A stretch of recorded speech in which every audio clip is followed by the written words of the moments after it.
Olá! Vamos dar início à nossa quarta aula no sistema Criptos. Hoje vamos falar de criptografia de chave pública.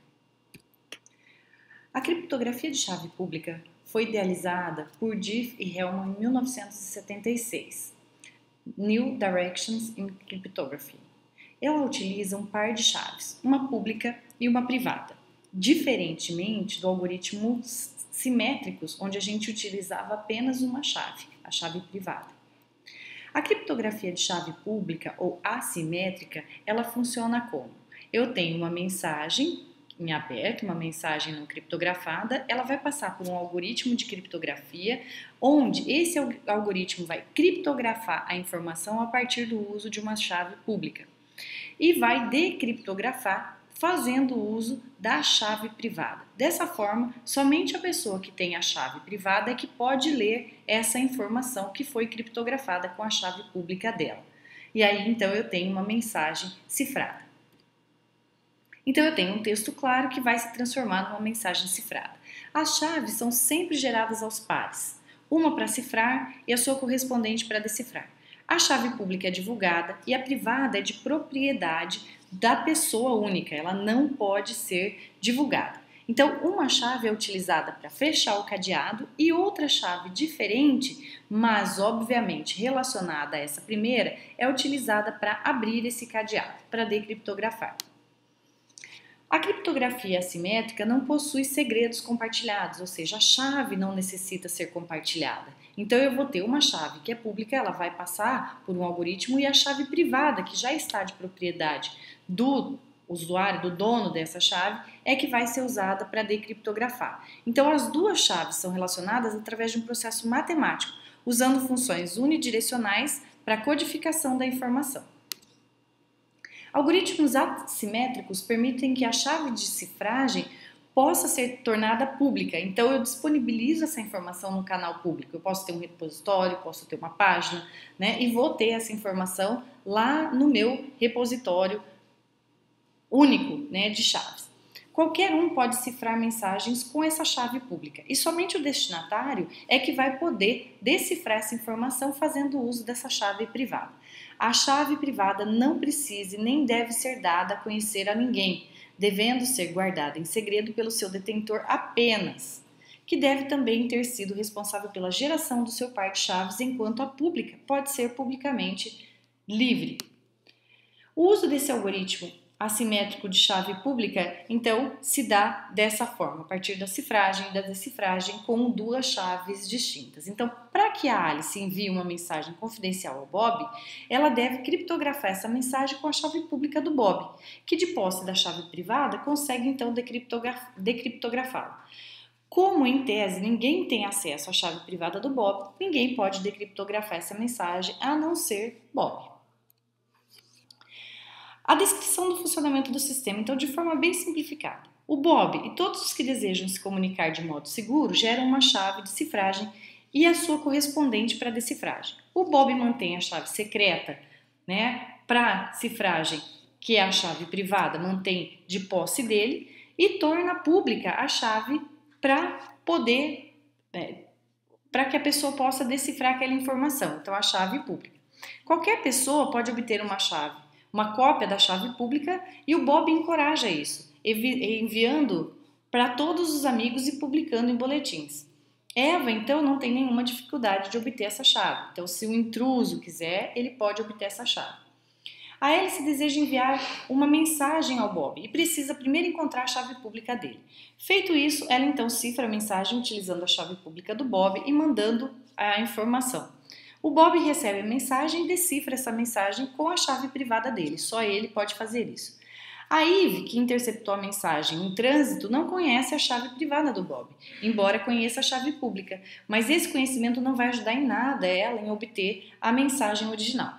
Mesmo Alice, que foi quem cifrou a mensagem com a chave pública do Bob, não pode decifrá-la. Quais são os algoritmos de chave assimétrico?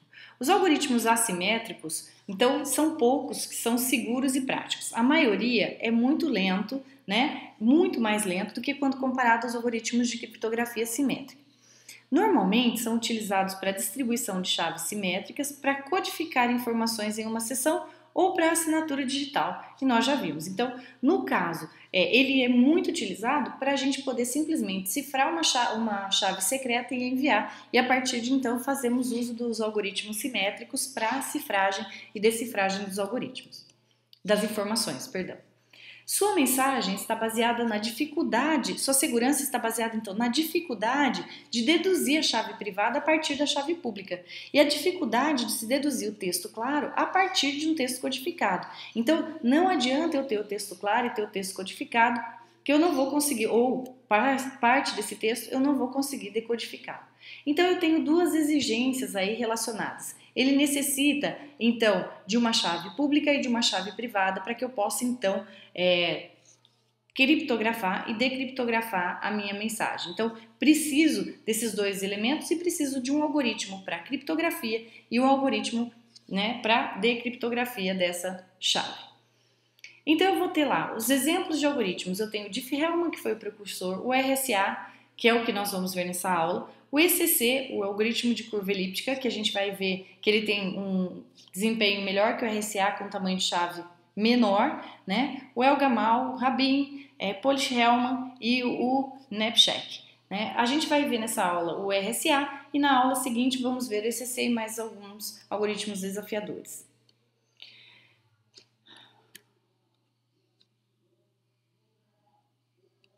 Bom, quais são as vantagens dos algoritmos simétricos? Né?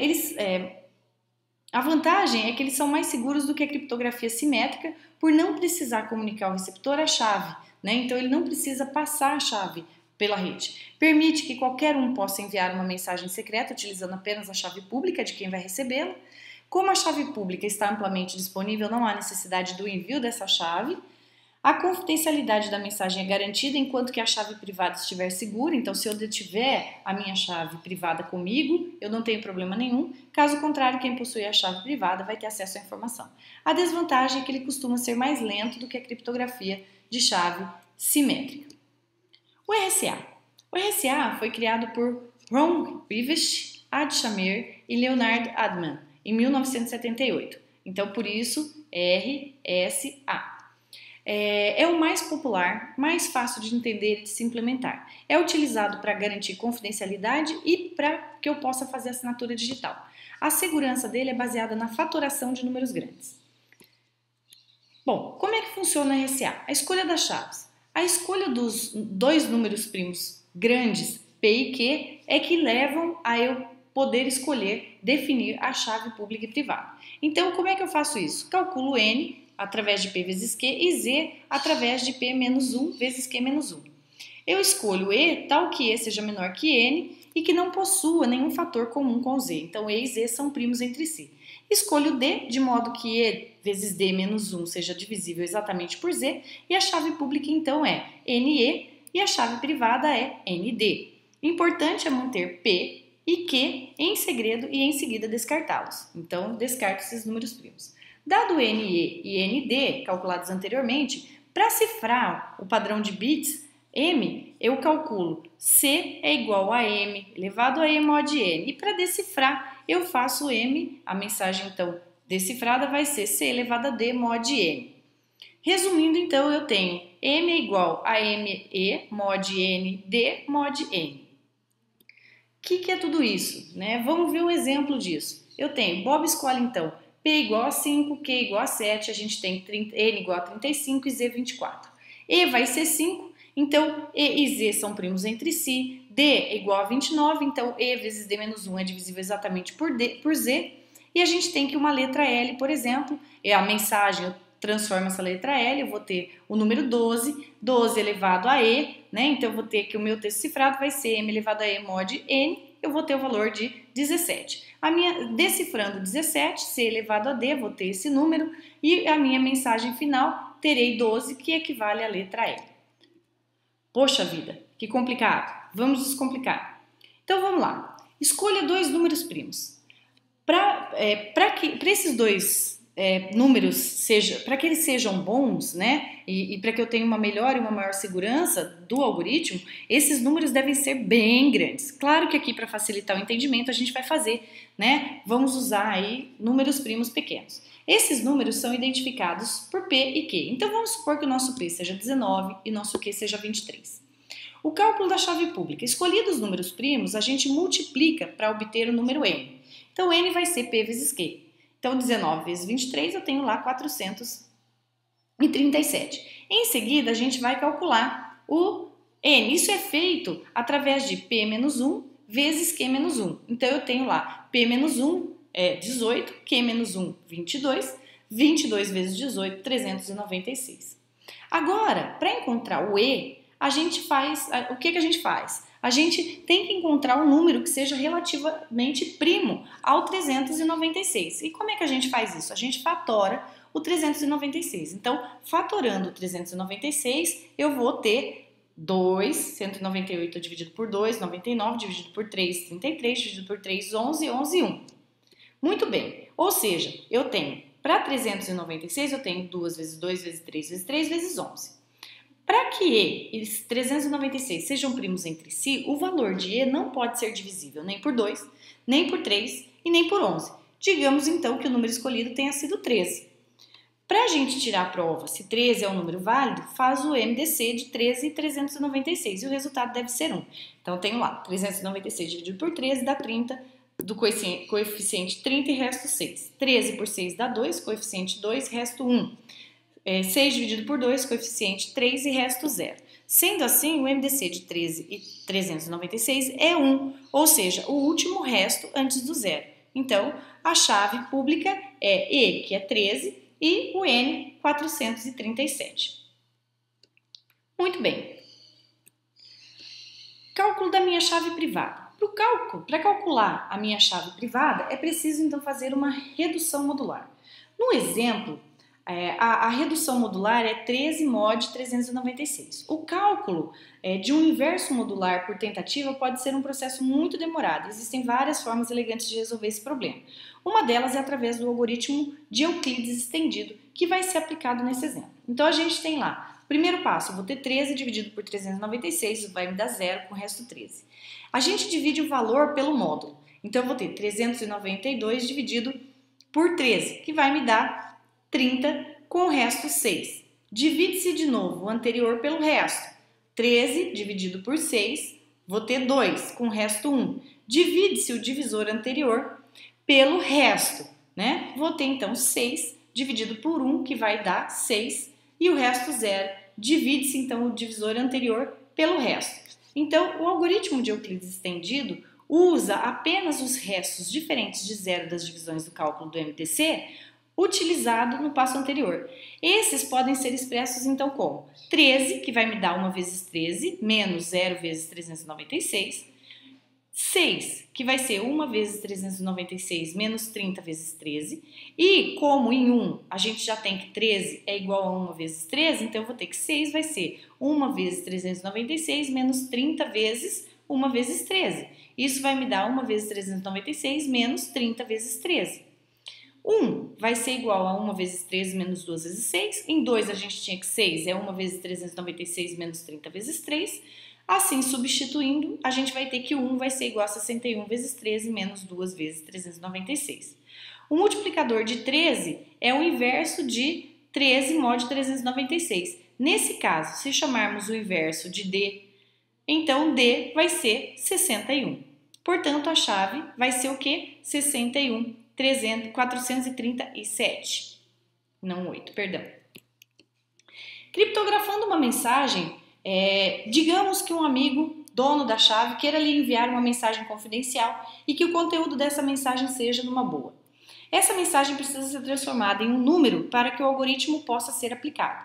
Para isso, os valores ASCII dos caracteres são perfeitos. Então, N 110, U 117, M 109, A 97, B 98, O 111, A 97 e a mensagem fica então, pego e concateno todos esses valores. O M deve ser dividido em blocos, nesse caso de 3 dígitos, então eu vou ter 6 blocos de 3 dígitos. Cada bloco é submetido a uma cifragem usando a chave pública, onde N é o módulo e E é o expoente. Então, eu vou ter lá o primeiro elemento, eu vou ter então 110 elevado a 13 módulo 437, que vai me dar 48. Faço isso para cada um dos elementos e vou pegar e concatenar todos esses. Vai ser então minha mensagem cifrada. A decriptografia, como é que eu decriptografo? Nesse caso, a minha mensagem vai ser igual a C D mod N. Então, eu tenho a minha mensagem, lá o meu texto cifrado era 48, elevado a 61 mod 437, porque agora aqui é D e não E. E aí tenho de volta os meus números, então após o cálculo eu tenho a minha mensagem original recuperada. Então o RSA pode ser implementado em hardware, um AT&T da Siemens, um British Telecom ou em software. Pode ser implementado em FPGA. Para sua segurança, a segurança do RSA depende do problema da fatoração desses números grandes. E isso está intimamente relacionado ao poder computacional. Uma vez que esse poder computacional aumenta, a gente vai ter que aumentar o tamanho desse número primo.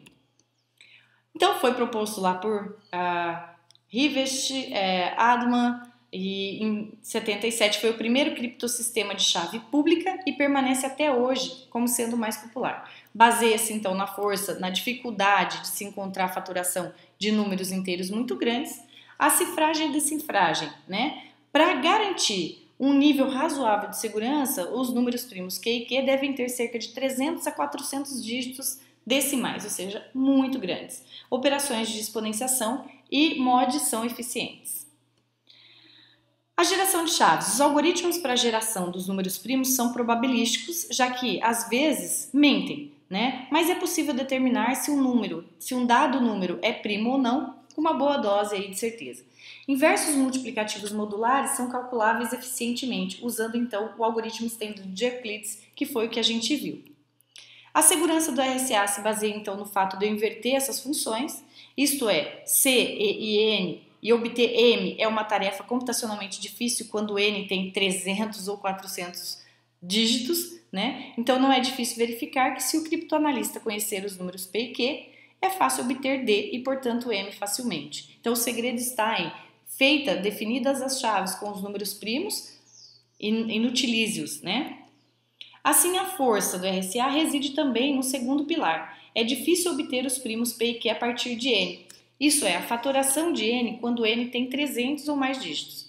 Os melhores algoritmos para fatoração vêm melhorando seu desempenho. Já se fala que 300 dígitos é pouco e há quem advogue o uso de 600 dígitos para se ter um horizonte razoável de segurança. Então, imagina 600 dígitos, é bastante coisa. É possível pensar em formas alternativas de ataques, isto é, tentar descobrir a chave privada D por outros meios. Então, veja, por exemplo, que dado o valor de N aí, né, em função de N, então é fácil a gente descobrir o valor dessa chave D. Por outro lado, é possível demonstrar matematicamente que as seguintes três possibilidades são equivalentes, isto é, dada uma, é possível realizar as outras. Então, encontrar a fatoração de N, encontrar o valor da função em função de N e encontrar o valor da chave D. Mas descobrir M a partir de C e de N pode ser mais fácil, ninguém sabe dizer. Autenticidade de chaves públicas. Se por um lado as chaves públicas são fáceis de obter, são também fáceis de manipular e fraudar. É muito importante que o remetente de uma mensagem tenha certeza da entidade do destinatário que ele deseja enviar e deseja usar a chave pública, né? Caso contrário, ele pode estar enviando para uma outra pessoa. Então, eu devo verificar e não só acreditar que eu peguei a chave pública numa página e que ela é daquela pessoa. Pode não ser, aquela página pode estar fraudada. Há várias formas de se vincular a entidade a identidade de uma entidade a uma chave pública. Então, o broadcast individual de chaves, a disponibilização em diretórios públicos, autoridades de distribuição de chaves, então autoridades certificadoras, e certificados ou autoridades certificadoras aí buscando então garantir que as chaves sejam as chaves das pessoas para quem eu realmente quero enviar a informação. O estabelecimento dessas chaves. Então, é possível estabelecer uma chave secreta entre duas partes usando chaves públicas. Então, eu posso mandar uma chave secreta a partir do uso da criptografia de chaves públicas. Há, porém, a ideia original de Diffie-Hellman que dispensa o uso de chaves públicas. O método de Diffie-Hellman baseia-se na dificuldade de se inverter uma outra função, similar ao RSA, dados um primo P e os números x e y para os quais existe k, tal que y é igual a x elevado a k mod P. Desse modo, descubra o valor do inteiro k. É o problema do logaritmo discreto. Então, supõe a existência de parâmetros públicos P e G. A entidade A, hélice, escolhe um aleatório A e envia. Então, a mensagem A, de hélice, vai ser G elevado a mod P. Para a entidade B, que é o Beto ou Bob. O Beto faz o mesmo e envia para a hélice, a mensagem de B, GB, um número lá, do B, um aleatório B, mod P. A hélice calcula a mensagem do B A, mod P, então GBA mod P, e o Bob, o Beto, calcula MAB mod P igual a GAB mod P. É seguro, mas passível de um ataque de um intermediário. Então, há técnicas para evitar esse ataque, A gente vai ver a técnica do meio indemido e vamos ver como contê-lo. Outros métodos de chave pública são curva elíptica, são o maior concorrente do RSA atualmente. A maior vantagem está no tamanho reduzido dos parâmetros para o mesmo nível de segurança quando comparado ao RSA. Nós vamos ver o algoritmo de curva elíptica nas próximas aulas. Então, o resumo que a gente tem é a chave pública. Eu tenho N produtos de dois números primos, P e Q devem ser secretos. E é o primo relativo a A, P menos 1, Q vezes Q menos 1. A chave privada D é o E menos 1 mod P menos 1 vezes Q menos 1.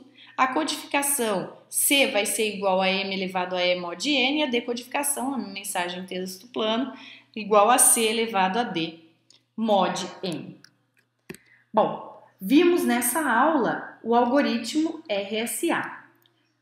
Deixo a vocês alguns exercícios interessantes para serem feitos e aguardo vocês na próxima aula. Até mais!